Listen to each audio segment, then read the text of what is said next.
تو بنی اسرائیل کا مطلب ہے اے اسرائیل کے بیٹو، یعنی عربی میں اگر ہم ترجمہ کریں تو اسرائیل کا مطلب بنے گا عبداللہ، اللہ کا بندہ، اسر بندہ، غلام، ایل اللہ،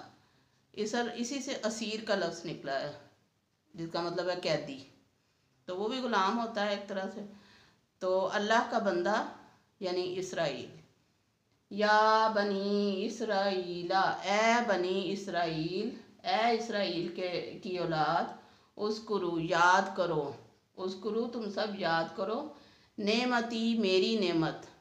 نعمتی میری نعمت، اللتی جو، نعمتی میری نعمت، اللتی جو، انعمتو میں نے انعام کی، انعمتو میں نے انعام کی، علیکم تم پر، علا پر، کم تم، علیکم تم پر، وَأَوْفُوا اور تم اپنا عہد پورا کرو، اور تم اپنا عہد پورا کرو، اوفی بعہدکم تو میں اپنا تمہارا عہد پورا کروں گا جو میں نے تمہارے ساتھ عہد کیا ہے، وَإِيَّایَ اور صرف مجھ ہی سے، وَإِيَّایَ اور صرف مجھ ہی سے، فارہبون ڈرتے رہو۔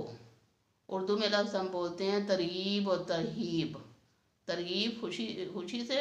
کوئی کام کرنا، اور ترہیب ڈرانا یا ڈر سے کام کرنا۔ تو اللہ تعالیٰ نے پہلی آیت میں قوم بنی اسرائیل سے خطاب کرتے ہوئے فرمایا، اے بنی اسرائیل یاد کرو میری ان نعمتوں کو جو میں نے تم پر کی، تم اپنا وعدہ پورا کرو، میں اپنا وعدہ پورا کروں گا، اور تم صرف مجھے سے ڈرتے رہو۔ اب اللہ تعالیٰ نے جو انعامات کیے ہیں قوم بنی اسرائیل پر وہ آگے 10 رکوعوں میں پھیلے ہوئے ہیں، وہ ہم انشاءاللہ پڑھیں گے آگے۔ اور یہاں پہ لفظ آتا ہے عہدی، عہد کا لفظ آتا ہے، تم اپنا عہد پورا کرو، وعدہ پورا کرو، میں اپنا وعدہ پورا کروں۔ اب ان کا وعدہ کیا تھا؟ وہ کہتے تھے کہ ہم جو ان کی کتاب میں نبی کے آنے کا ذکر ہے تورات میں، تو وہ لوگ کہتے تھے کہ ہم جو نبی آئیں گے، ان کو پتہ تھا، ان کی تورات میں یہ پیشین گوئی تھی نبی پاک صلی اللہ علیہ وسلم کے آنے کی، ان کو پتہ تھا کہ نبی پاک صلی اللہ علیہ وسلم نے عرب میں آنا ہے، اور وہ عرب لوگوں سے کہا کرتے تھے، مشرکین مکہ سے کہا کرتے تھے کہ جب وہ نبی آئیں گے تو ہم ان کے ساتھ مل کے تو تمہارا مقابلہ کریں گے۔ تو اللہ تعالیٰ نے فرمایا کہ تم جو نبی کے پہ ایمان لانے کا وعدہ کیا کرتے تھے وہ وعدہ پورا کرو، اور نبی کے ساتھ ساتھ انڈرسٹوڈ ہے کہ ان کی تعلیمات پہ بھی پھر ایمان لانے کا ان کا وعدہ تھا۔ اور اللہ تعالیٰ نے فرمایا پھر میں اپنا وعدہ پورا کروں گا، جو تمہیں تمہاری نافرمانی کی سزائیں میں نے دی ہوئی ہیں وہ معاف ہو جائیں گی تمہاری سزائیں، لیکن اپنا وعدہ پہلے پورا کرو کہ نبی پاک صلی اللہ علیہ وسلم پر ایمان لاؤ۔ جب نبی پاک صلی اللہ علیہ وسلم مدینہ میں آئے ہیں تو آپ صلی اللہ علیہ وسلم کا واسطہ ان یہودیوں کے 3 گروہوں سے تھا، جن میں بنو قریظہ تھے، بنو نذیر تھے، بنو قینقاع تھے۔ ان تینوں یہودی گروہوں سے آپ صلی اللہ علیہ وسلم کا واسطہ تھا، ان کے ساتھ میثاق مدینہ بھی طے پایا تھا۔ تو وہ لوگ پہلے جب آپ صلی اللہ علیہ وسلم ابھی نہیں آئے تھے تو اس وقت بڑے جوش خروش سے کہتے تھے کہ نبی پاک صلی اللہ علیہ وسلم آئیں گے، آخری نبی آئیں گے، اور ہم ان پر ایمان لائیں گے اور ہم ان کا ساتھ دیں گے۔ لیکن اس وقت تو مشرکین مکہ بھی حیران رہ گئے جب انہوں نے ایمان لانے میں پہل ہی نہیں کی، وہ آگے ہی نہیں بڑھے۔ جب نبی پاک صلی اللہ علیہ وسلم بنی اسماعیل میں سے آ گئے تو وہ لوگ جو تھے اس بات سے خائف ہوئے، اور انہوں نے کہ نبی پاک صلی اللہ علیہ وسلم بنی اسرائیل میں سے نہیں ہیں، اس ضد میں انہوں نے نبی پاک صلی اللہ علیہ وسلم پر ایمان لانے سے انکار کر دیا۔ پھر اللہ تعالیٰ نے انہیں کہا کہ مجھ سے ڈرو، لیکن وہ کہاں ڈرتے تھے، وہ ڈرنے والے ہوتے تو پہلے ہی وہ ایمان لے آتے۔ پھر فرمایا وَآمِنُوا اور ایمان لاؤ، بما ساتھ جو، بے ساتھ ماں جو، بما ساتھ جو، انزلتو میں نے نازل کیا، مصدقاً تصدیق کرنے والا، لما لیے جو، معاکم تمہارے پاس ہے، ولا اور نہ، تکونو تم ہو جاؤ، اولا پہلے، کافرن انکار کرنے والے، بھی اس سے۔ اب اللہ تعالیٰ نے صاف اور واضح الفاظ میں ان سے کہہ دیا وَآمِنُوا بِمَا أَنزَلْتُ مُصَدِّقًا لِمَا مَعَكُمْ وَلَا تَكُونُوا أَوَّلَ كَافِرٍ بِهِ کہ جو میں نے نازل کیا ہے، جو کتاب میں نے نازل کی ہے اس پر ایمان لاؤ، اور پہلے انکار کرنے والے نہ بن جاؤ۔ پہلے انکار کرنے والے مراد یہ کہ یہودی اس وقت بڑی سربراہ قوم تھی، عرب میں ان کا بڑا رعب تھا، اور سب لوگ ان کی بڑی عزت کیا کرتے تھے۔ تو لوگ کیونکہ وہ اہل کتاب تھے، ان میں نبی بھی بہت زیادہ آئے تھے، تو مشرکین عرب بھی ان کا بڑا احترام کرتے تھے اس وجہ سے۔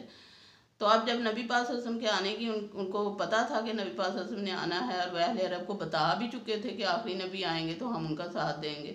لیکن اب مشرکین عرب ان پر ایمان لانے لگ گئے نبی پاک صلی اللہ علیہ وسلم پر، اور یہ لوگ پیچھے رہ گئے۔ تو اللہ تعالیٰ نے فرمایا کہ تم پہلے انکار کرنے والے نہ بنو، کہ تمہیں تو پہلے ان کی تائید کرنی چاہیے تھی، اور تم ہی پہلے انکار کرنے والے بن گئے ان کا۔ فرمایا وَلَا تَكُونُوا أَوَّلَ كَافِرٍ بِهِ، اور نہ ہو جاؤ پہلے انکار کرنے والے ان کا، وَلَا تَشْتَرُوا، اور نہ بیچو، بِآيَاتِي، میری آیتوں کو، ثَمَنًا قیمت، قَلِيلًا تھوڑی، اور میری آیتوں کو تھوڑی قیمت کے بدلے نہ بیچو۔ تھوڑی قیمت کے بدلے بیچنے کا مطلب یہ ہے کہ یہودی علماء جو تھے احبار اور رہبان، یہ لوگ بڑے جو لوگ تھے ان سے پیسے لے کے اور اپنے فیصلے بدل دیا کرتے تھے۔ جیسے جو امیر لوگ تھے ان کو سزا نہیں دی جاتی تھی، وہ پیسہ دے کے چھوٹ جاتے تھے، اور غریب لوگوں کو وہ سزا دیتے تھے کوئی بھی جرم ہوتا تھا تو۔ اللہ تعالیٰ نے فرمایا کہ میری آیات کو نہ بیچو تھوڑی قیمت کے بدلے۔ اب اس کا مطلب یہ نہیں ہے کہ زیادہ قیمت کے بدلے بیچ دیں، کیونکہ دنیا میں جتنی بھی قیمت ادا کر دیں، دنیا آخرت کے مقابلے میں وہ کم تر ہی رہے گی، حقیر ہی رہے گی، دنیا کی کوئی حیثیت نہیں ہے آخرت کے مقابلے میں۔ اللہ تعالیٰ نے فرمایا کہ اگر دنیا جو ہے اس کی مثال اللہ تعالیٰ نے دی ہے مچھر اور مکھی کے پر کے برابر، مکڑی کے جالے کی طرح، تو دنیا کی حیثیت کچھ بھی نہیں ہے۔ ایک دفعہ نبی پاک صلی اللہ علیہ وسلم صحابہ کرام کے ساتھ جا رہے تھے، تو راستے میں ایک مردہ بکری کا بچہ پڑا دیکھا، تو نبی پاک صلی اللہ علیہ وسلم نے صحابہ سے پوچھا کہ کیا تم میں سے کوئی اس کو خریدنا پسند کرے گا؟ تو صحابہ کرام بڑے حیران ہوئے، کہنے لگے نہیں یا رسول اللہ صلی اللہ علیہ وسلم، اس کو کون خریدے گا مردہ بچے کو؟ تو نبی پاک صلی اللہ علیہ وسلم نے فرمایا دنیا کی حیثیت اس مردہ بکری کے بچے کی سی ہے، دنیا کی حیثیت اللہ کی نظر میں کچھ نہیں ہے۔ اگر دنیا کی کوئی حیثیت ہوتی تو اللہ تعالیٰ کافروں کو کچھ نہ دیتا، جبکہ اللہ تعالیٰ نے کافروں کو خوب نوازا ہوا ہے، کیونکہ اللہ کی نظر میں دنیا کی کوئی اہمیت نہیں ہے۔ آخرت ابدی گھر ہے، آخرت جو ہے اسی کی اہمیت ہے، دنیا تو عارضی ہے، ختم ہو جانی ہے۔ پھر فرمایا وَإِيَّايَ فَاتَّقُونِ، پھر دوبارہ وہی بات دہرائی اللہ تعالیٰ نے، اور مجھے سے، اور صرف مجھے سے ڈرو۔ بار بار یہودیوں کو اللہ تعالیٰ فرما رہے ہیں کہ صرف مجھے سے ڈرو، فارہبون، فتقون، لیکن یہودیوں پہ کوئی اثر نہیں ہوا اس بات کا۔ پھر فرمایا ان کی عادتیں بیان کرتے ہوئے فرمایا وَلَا تَلْبِسُوا الْحَقَّ، اور نہ ملاؤ حق کو بالباطلی، باطل کے ساتھ۔ وَلَا تَلْبِسُوا الْحَقَّ بِالْبَاطِلِ، حق کو باطل کے ساتھ نہ ملاؤ۔ وَتَكْتُمُوا الْحَقَّ، اور حق کو نہ چھپاؤ۔ وَأَنْتُمْ، اور تم ہو تَعْلَمُونَ، جانتے۔ اب یہودیوں کا کیا کام تھا کہ مشرکین عرب جب جاتے تھے ان کے پاس، ان سے نبی پاک صلی اللہ علیہ وسلم کے بارے میں پوچھتے تھے کہ یہ جو نیا نبی آیا ہے اس کے بارے میں ہمیں بتائیں۔ ان کو پتا تھا اہل عرب کو کہ یہ اہل کتاب ہیں تو ان کو پتا ہوگا، لیکن وہ گول مول بات کر جاتے تھے اور صحیح جواب نہیں انہیں دیتے تھے، انہیں صحیح طرح بتاتے نہیں تھے کہ ہاں یہ آخری نبی ہیں اور ان پر ایمان لانا ضروری ہے، یہ بات نہیں بتاتے تھے، بس گول مول جواب دے کے انہیں ٹال دیتے تھے۔ تو اللہ تعالیٰ نے فرمایا کہ تم حق کو باطل کے ساتھ نہ ملاؤ اور حق کو نہ چھپاؤ، اور وَأَنْتُمْ تَعْلَمُونَ، اور تم جانتے بھی ہو۔ پھر یہ کہ تم کتاب بھی اہل کتاب ہو، تم نے تورات پڑھی ہے، تم جانتے ہو کہ آخری نبی نے آنا تھا، پھر تم اس بات کو، حق بات کو کیوں چھپاتے ہو؟ وَأَقِیمُوا الصَّلَاةَ، اب دعوت حق کا جو سب سے اہم حکم ہے وہ دیا جا رہا ہے۔ وَأَقِیمُوا الصَّلَاةَ، اور نماز قائم کرو۔ یہودیوں کو بھی حکم دیا، نماز جو تھی، نماز زکوٰۃ، ہر نبی نے اس کی دعوت دی ہے، نماز اور زکوٰۃ کی۔ نماز ایک جسمانی عبادت ہے، صلاۃ کا لفظ جو ہے اس کے لفظی معنی ہوتے ہیں دعا کے، اور اسلام میں اس کا مطلب یہ ہوتا ہے کہ مخصوص اوقات میں اللہ تعالیٰ کی عبادت کی جائے اور دعائیں پڑھی جائیں۔ تو صلاۃ اور زکوٰۃ یہ دو ایسی عبادتیں ہیں، نماز جو ہے وہ جسمانی عبادت اور زکوٰۃ مالی عبادت، یہ دونوں ہر نبی کے امت میں فرض رہی ہیں۔ تو ان کو بھی اللہ تعالیٰ نے فرمایا، لیکن انہوں نے تو باجماعت نماز ادا کرنا تو درکنار، انہوں نے تو جتنی ان کو کہی گئی تھی اتنی بھی نہیں یہ پڑھتے تھے نمازیں۔ تو اللہ تعالیٰ نے پھر ان کو حکم دیا کہ واقعیم الصلاۃ، نماز قائم کرو تم سب، وآتوا الزکوٰۃ، اور زکوٰۃ ادا کرو، ورکعوا مع الراکعین، اور رکوع کرنے والوں کے ساتھ رکوع کرو۔ اب رکوع کرنے پہلے نماز کا حکم دے دیا، لیکن اس کے بعد مزید تاکید کے لیے اللہ تعالیٰ نے فرما دیا کہ ورکعوا مع الراکعین، رکوع کرنے والوں کے ساتھ رکوع کرو، مطلب یہ کہ نماز پڑھو لیکن باجماعت نماز پڑھو، کیونکہ باجماعت نماز کے جو فوائد ہیں وہ انفرادی نماز کے نہیں ہیں۔ باجماعت نماز میں جب انسان نماز پڑھنے مسجد میں جاتا ہے تو اس سے فخر اور جو تکبر ہوتا ہے وہ دور ہو جاتا ہے۔ وہ علامہ اقبال نے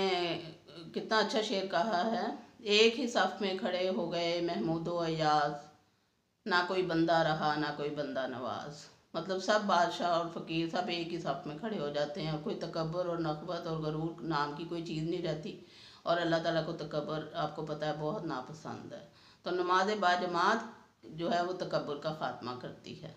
تو اللہ تعالیٰ نے انہیں حکم دیا کہ باجماعت نماز پڑھو، ورکعوا مع الراکعین، رکوع کرنے والوں کے ساتھ رکوع کرو۔ آتامرون الناس بالبر، کیا حرف استفہام ہے، تامرون تم حکم دیتے ہو، الناس لوگوں کو، بالبر ساتھ نیکی کے، نیکی کا، تم لوگوں کو تو نیکی کا حکم دیتے ہو، وتنسون اور بھول جاتے ہو، انفسکم اپنے آپ کو۔ اللہ تعالیٰ نے ان کی ایک اور عادت بیان فرمائی یہاں، آتامرون الناس بالبر وتنسون انفسکم وانتم تتلون الکتاب، وانتم اور تم ہو، تتلون تلاوت کرتے، الکتاب کتاب کی، افلا تعقلون کیا پس تم عقل نہیں رکھتے۔ اللہ تعالیٰ نے فرمایا کہ تم جب دوسرے لوگ ایمان لے آتے ہیں، تمہارے یہودی بہن بھائی دوست احباب، تو تم ان کو شاباش دیتے ہو کہ اچھا کیا تم ایمان لے آئے، لیکن تم خود کو بھول جاتے ہو کہ تم نے بھی یہ کام کرنا تھا، اور تم ان کو شاباش دیتے ہو، ان کو ترغیب دلاتے ہو، اور خود اس سے دور رہتے ہو، تو خود کو بھول جاتے ہو، حالانکہ تم جانتے بھی ہو، تم کتاب بھی پڑھتے ہو، توریت پڑھتے ہو، اور اس میں بھی شین کوئی موجود ہے کتاب آخری نبی کی، آخری کتاب کی، پھر بھی تم خود کو بھول جاتے ہو، دوسروں کو نصیحت کرتے ہو، اور جیسا قرآن نے کہا کہ تم وہ بات کہتے کیوں ہو جو کرتے نہیں۔ پھر فرمایا افلا تعقلون، کیا فا پس لا نہیں، تعقلون تم عقل رکھتے، کہ کیا تمہیں عقل نہیں ہے کہ تم یہ کام کر رہے ہو۔ وَاسْتَعِینُوا بِالصَّبْرِ وَالصَّلَاةِ، پھر نماز کا ان کو حکم دیا، اصل میں ہمیں حکم دیا، قرآن تو ہم پہ مسلمانوں پہ کے لیے آیا نا، تو فرمایا وَاسْتَعِینُوا اور مدد مانگو، بِالصَّبْرِ صبر کے ساتھ، وَالصَّلَاةِ اور نماز کے ساتھ۔ وَاسْتَعِینُوا مدد مانگنا مطلب کوئی بھی مشکل دنیا میں پیش آ جائے، کوئی مسئلہ ہو جائے، کوئی معاملہ اٹکا ہوا ہو، کوئی بیماری ہو، کوئی دشواری ہو، تو کسی انسان کے پاس مدد مانگنے کے لیے نہیں جانا، بلکہ صبر سے کام لینا ہے اور نماز سے کام لینا ہے۔ نبی پاک صلی اللہ علیہ وسلم کو جب بھی کوئی مشکل ہوتی تھی تو رکعت نماز پڑھ لیا کرتے تھے، صلاۃ الحاجت کے، وہ بھی تہجد کے وقت۔ جتنی زیادہ مشکل ہوگی آپ کی، جتنی زیادہ طلب ہوگی، جتنی زیادہ بڑی دعا ہوگی، آپ کو چاہیے کہ اتنا ہی وہ تہجد کے ٹائم 2 نفل پڑھیں اور اللہ تعالیٰ سے مدد مانگیں، انشاءاللہ اللہ مدد فرماتے ہیں، ضرور فرماتے ہیں۔ فرمایا وَاسْتَعِینُوا اور مدد مانگو، بِالصَّبْرِ صبر کے ساتھ، وَالصَّلَاةِ اور نماز کے ساتھ۔ صبر کا مطلب ہے اللہ پہ یقین کرنا اور اس کے سوا کسی اور سے اپنی بات کا تذکرہ نہ کرنا، ہر مسئلہ اپنا اللہ کے سامنے پیش کرنا بجائے لوگوں کے۔ تو نبی پاک صلی اللہ علیہ وسلم نے فرمایا تھا اِنَّ النَّصْرَ مَعَ الصَّبْرِ، اللہ کی مدد تو صبر کے ساتھ ہی آتی ہے۔ جب ہم خاموش رہیں گے اور اللہ سے دعا کرتے رہیں گے، صبر سے کام لیں گے، تو اللہ تعالیٰ ہماری مدد فرمائیں گے انشاءاللہ تعالیٰ۔ وَإِنَّهَا اور بے شک وہ، اور اِنَّا بے شک ہا وہ، مطلب نماز، لَكَبِيرَةٌ البتہ بھاری ہے، مشکل ہے، الا مگر علی پر الخاشعین عاجزی کرنے والے، خشوع کرنے والے، اللہ تعالیٰ فرماتے ہیں کہ بے شک نماز بھاری ہے، مشکل ہے، شیطان رکاوٹیں ڈالتا ہے، لیکن ان لوگوں کے لیے بھاری نہیں ہے جن کو اللہ جو عاجزی کرنے والے ہیں اور جو سمجھتے ہیں کہ ہم اسی قابل ہیں کہ ہم اللہ کے آگے جھکے رہیں، اور ہمیں اسی لیے بنایا گیا ہے کہ ہم اللہ کے آگے ہر وقت سر بسجدہ رہیں۔ تو اللہ تعالیٰ فرماتے ہیں کہ وَإِنَّهَا لَكَبِيرَةٌ إِلَّا عَلَى الْخَاشِعِينَ، اور بے شک وہ بھاری ہے مگر عاجزی کرنے والوں پر نہیں۔ اب عاجزی کرنے والے کون لوگ ہیں وہ دیکھ لیں۔ اللہ دینا وہ جو یظنون یقین رکھتے ہیں، یا زن کا لفظ جو ہے اردو میں آتا ہے گمان کے معنوں میں، لیکن عربی میں لفظ یقین کے معنوں میں آتا ہے، یہ خاص بات نوٹ کرنی ہے آپ نے۔ فرمایا اللہ دینا وہ جو یظنون یقین رکھتے ہیں، انہم بے شک وہ ملاقات کرنے والے ہیں، ملنے والے ہیں، ربہم اپنے رب سے، وَأَنَّهُمْ اور بے شک وہ الیہ اسی کی طرف راجعون لٹائے جائیں گے۔ خاشعین کون لوگ ہیں؟ عاجزی کرنے والے کون لوگ ہیں؟ نمازیں پڑھنے والے، صبر کرنے والے کون لوگ ہیں؟ وہ جو یقین رکھتے ہیں کہ انہیں اپنے رب سے ملنا ہے، ایک دن اپنے اعمال کی جواب دہی کرنی ہے، اور یہ کہ ہم سب نے اللہ ہی کی طرف لوٹ کر جانا ہے، اور روز محشر سارا حساب کتاب ہونا ہے، کھاتا ہمارا کھل جانا ہے، اور پھر فیصلے ہونے ہیں کہ جو کون سے کام ہم نے صحیح کیے، کون سے غلط۔ اسی لیے مولانا امین حسن اصلاحی کی ایک بات آ رہی ہے، تدبر القرآن میں فرماتے ہیں کہ انسان کو ہر وقت اللہ تعالیٰ کے پاس لوٹنے کی فکر ہونی چاہیے، اور اپنے اعمال اس طرح رکھنے چاہیے کہ اپنے عقیدہ اور عمل اس طرح کا رکھنا چاہیے کہ اللہ تعالیٰ کے سامنے جا کے شرمندگی نہ اٹھانی پڑے۔ تو ہر وقت اس فکر میں رہنا چاہیے، ہر وقت عبادت میں رہنا چاہیے۔ عبادت صرف یہی نہیں ہے کہ ہم مصلے پہ بیٹھے اللہ اللہ کرتے رہیں یا تسبیح ہاتھ میں پکڑے رکھیں۔ دنیا کا ہر کام اللہ کے حکم کے مطابق، اللہ کے نبی صلی اللہ علیہ وسلم کے طریقے کے مطابق سر انجام دینا عبادت ہے۔ ہم کھاتے پیتے ہیں، ہم اٹھتے بیٹھتے سوتے جاگتے ہیں، جو بھی ہم کام کر رہے ہیں، ہم یہ نیت اگر کر لیں کہ ہم اس لیے کر رہے ہیں کہ ہمارے نبی پاک صلی اللہ علیہ وسلم اس طرح کیا کرتے تھے، ہمارے نبی پاک صلی اللہ علیہ وسلم اس طرح کے کپڑے پہنتے تھے، ہمارے نبی پاک صلی اللہ علیہ وسلم اس طرح کھانا کھاتے تھے، یہ چیزیں وہ کھاتے تھے، اور اس طرح بات اس طرح کرتے تھے، لوگوں سے تعلقات اس طرح رکھتے تھے، جو بھی ہم سوچیں نبی پاک صلی اللہ علیہ وسلم نماز پڑھتے تھے، قرآن پڑھتے تھے، جو بھی کام نبی پاک صلی اللہ علیہ وسلم نے کیا، اگر ہم اپنی نیت اس طرح کر لیں کہ ہم اس لیے یہ کام کر رہے ہیں، یا اللہ تو قبول فرما لے، تو انشاءاللہ تعالیٰ اس کا اجر اور ثواب ہمیں ملے گا، اور وہ عبادت ہی کاؤنٹ ہوگی۔ حتیٰ کہ اگر ایک عورت گھر میں جھاڑو دے رہی ہے اور ساتھ ساتھ وہ دل میں اللہ کا ذکر کر رہی ہے، برتن دھو رہی ہے، ساتھ ساتھ اللہ کا ذکر کر رہی ہے، کھانا پکاتے ہوئے اللہ کا ذکر کر رہی ہے، تو اس کا اسے نہ صرف ثواب ملے گا بلکہ اس کے ان کاموں میں برکت بھی آئے گی اس سے، اور اللہ تعالیٰ کی رحمت اس میں شامل ہو جائے گی۔ اللہ تعالیٰ آپ کو اور ہمیں ان آیات پہ عمل کرنے کی توفیق عطا فرمائے، کیونکہ بات تو بنی اسرائیل کی ہو رہی ہے، لیکن قرآن پاک تو نبی پاک صلی اللہ علیہ وسلم پہ نازل ہوا اور مسلمانوں کی ہدایت کے لیے آیا، ہدن ہے، اللہ تعالیٰ کی طرف سے ہدایت ہے، تو ہم نے اس پہ عمل کرنا ہے۔ لہذا اللہ تعالیٰ نے جو بھی حکم بنی اسرائیل کو دیے ہیں وہ اصل میں ہمیں دیے ہیں، تو ہمیں چاہیے کہ ان احکامات کو پڑھیں، سنیں، یاد کریں اور ان پر عمل کریں۔ اللہ تعالیٰ آپ کو اور ہمیں توفیق دے۔ وما علینا الا البلاغ۔ اللہ حافظ۔